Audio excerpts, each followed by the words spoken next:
So today we are doing a deep dive into a really specific moment in time, Christmas Day in 1976. Right. We're looking at a foundational address from Reverend Sun Young Moon at the Manhattan Center. It's titled God's Will in Christmas.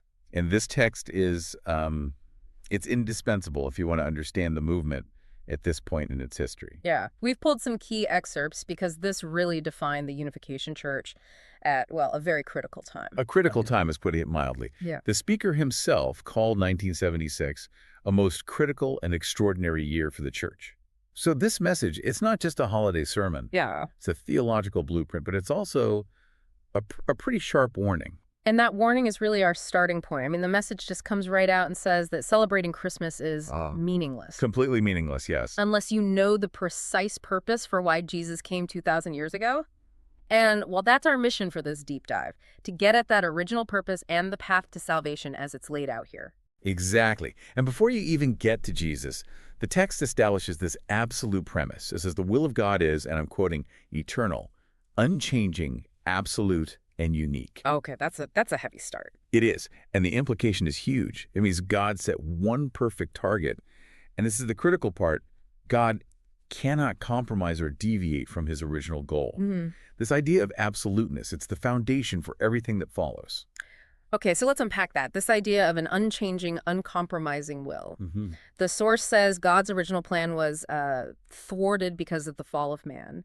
But if the standard is absolute, God can't just, lower the bar. You can't. So this kicks off a long, long process of what they call restoration. Yeah. The source uses this analogy. If God is perfectly round, then humanity has to somehow become perfectly round too. No exceptions. And the whole process, this entire restoration of humanity, it all comes down to one person. You've got it. The whole thing hinges upon the perfection of one man. This champion, or true man, he isn't just a symbol. His perfection is the absolute prerequisite for everything else. So step one is individual perfection. But it can't just stop there, right? It's not a personal journey. Not at all. The source is so clear on this principle of expansion. You have to have individual perfection first. That allows for family perfection. And only then can you get to social, national, and finally, world salvation. Without that first perfect family, the whole global project is a non-starter. It's completely unattainable. This all sounds very societal, almost political, not just theological. Is there a term for this starting point? There is, yeah. The concept is introduced as atomism. Atomism. The idea is that if the first atom had actually succeeded, achieved perfection, Right. then the claim is there would have been only one ism needed for all of humanity. Just one perfected ideology that would lead to prosperity on every level, political, social, all of it. This perfected man is the true forefather of mankind. That makes sense. It Yeah. connects that first spiritual failure directly to all the political and social chaos that followed. But that standard for this true man to be absolutely perfect, I mean, that's almost unimaginable for a human being. It is. And Why? the text really hammers this home. This true man has to fit God's framework perfectly. Yeah. He has to mirror God's absolute unchanging nature. Yeah. If he deviates even for a second, he fails. For eternity. Yes, for eternity. Because the moment he compromises, he gives Satan an opening. This isn't just about being a good person. It's about total, non-negotiable alignment with that original blueprint. Everything depends on it. Okay, with that standard for the true man set so incredibly high, let's pivot to Jesus' role 2,000 years ago. The source describes this perfect alignment. You have God and Jesus moving in one direction, and then you have the nation of Israel, which was supposed to move in parallel with Jesus. Yes, the spiritual foundation was there. It was all set up. Yeah. But this is where the source makes a profound and really critical distinction about how Jesus' life actually played out. Yeah. It argues that because Israel rejected him, which led to the crucifixion, Jesus could not accomplish the full purpose of his coming. He didn't achieve what the text calls the fullest degree of perfection. And he didn't secure that family, social, or national perfection we just talked about? He couldn't. It was left undone. So this is a direct challenge to mainstream Christian theology, the crucifixion. It wasn't the intended fulfillment of God's plan. According to this text, no, absolutely not. It states very clearly it was not God's original plan to fulfill the ideal by killing the Messiah. That's a major departure. It's a key departure. Now, the text admits that sacrifice is sometimes necessary in a fallen world, but the cross was not the key to complete salvation. The physical part, the part where a perfected Adam establishes a real family on earth, that mission was incomplete. I see the distinction. So spiritual salvation was secured, but not the physical, on-the-ground fulfillment needed for a kingdom of heaven on earth. Exactly. And that unfinished mission immediately creates the need for a second coming. He has to come back to finish the job. The Messiah must come a second time. Yes, to finish that foundational physical work. But, and this is another big reinterpretation, the way he comes back is not what most people think. You mean the literal coming on the clouds in the sky? The source rejects that. It does. It argues for realism. The work that needs to be done, building a family, perfecting a nation, it's realistic and physical. So a supernatural arrival doesn't fit the mission. It does not make sense. The text poses this challenge. If God could just use instantaneous supernatural power, why wait 6,000 years?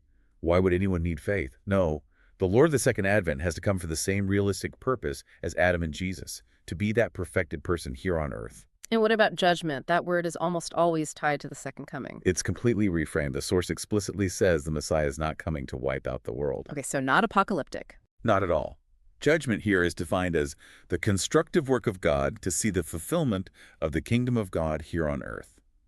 It's about raising a standard, separating those who follow it from those who don't, but for the purpose of building something new, not destroying the old. That realism you mentioned brings us right into the modern era. The source calls Christianity the second Israel. Right, the foundation. The foundation that the second Messiah can come to. That, So what's the standard for Christians today? How do they avoid repeating the mistakes of the first Israel? well, the critique of Christianity in this speech, you have to remember this is 1976, it's exceptionally sharp. In what way? The main problem is what it calls an ambiguous understanding of Jesus' real mission. It argues many Christians are just waiting for the Messiah to show up and, magically solve everything. They're waiting for a supernatural fix instead of preparing the foundation themselves? Precisely. The text says these Christians are not at all ready to be lifted up to the kingdom. Worse, it criticizes them for just seeking their own chunk of heaven. Focusing on personal salvation. Personal salvation, yeah, while the world and their own nations are crumbling around them. And that focus on the individual clashes directly with that global national standard we talked about. It's a complete contradiction. The speech points out that God's kingdom is not organized in the same divided way that religions are here. All the division between denominations, my church versus your church. The source says this brings deep grief to God. The foundation has to be unified. It has to be singular, ready for that true man. So what does this mean for the true Christian? What does the address demand of them to stand against all this division? It demands they become perfectly one with Christ in their will, in their heart. And this is crucial. They have to be willing to sacrifice themselves, their own church, and their denomination for the fulfillment of the will of God for world salvation. So the goal isn't to save your church. It's to be willing to let it go for something bigger. That's it exactly. And this intense dedication, this is what acts as a spiritual shield. It goes back to the idea of Satan. If you're 100% focused on God's goal, you're untouchable. That's the theology. If a person is thinking 100% of God, they are standing outside of Satan's reach. He can't compromise them. The source even jokes that the only way Satan could ever hook a perfected person is to try and claim, I love God more than you do. Which is an impossible claim for him to make. By definition. So total commitment makes Satan powerless. This demand for total commitment makes a lot of sense when you look at the task ahead. Reverend Moon lays out what he calls God's 3 headaches in 1976. And this gives us a really clear snapshot of the spiritual crisis of that era. So what were these urgent problems, especially in America? They are listed very clearly, and they connect these huge geopolitical issues directly to spiritual decline. Okay, let's start with the biggest one, the most obvious threat in 1976. The first headache is communism. And it's not just a political ideology. It's framed as an active evil power. An evil power? Yes, the source claims communism is creeping in the churches, using wolves in sheep's clothing, who say Jesus was the first communist. So it's both a political enemy and a spiritual infiltrator. And the second headache is about the state of the churches themselves. The second Israel. That's right, the decline of Christian churches. The speech asks who is going to rebuild them. And the explanation given is that God is actually withdrawing his spiritual power from them. Why?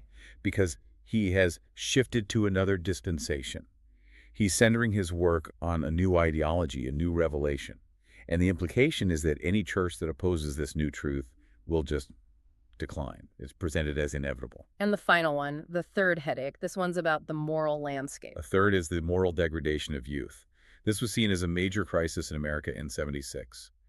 The text specifically calls out drug dependency and free sex. It's fascinating that a geopolitical threat like communism is put on the same level of spiritual importance as individual morality. It suggests they're all just symptoms of the same core failure, the failure to build the ideal. So, with the established churches supposedly in decline, who does the text say is supposed to take on this huge job? Who solves these three headaches? Well, the source is emphatic. The Unification Church was raised up, it says, because no one else in the world accepted the job. Wow. They are the new champion.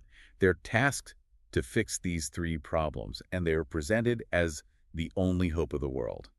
The mandate is incredibly serious. There's an anecdote in the source about the leader facing all this opposition from the press, from parents, and it gives this moment of personal reflection. It's a key insight.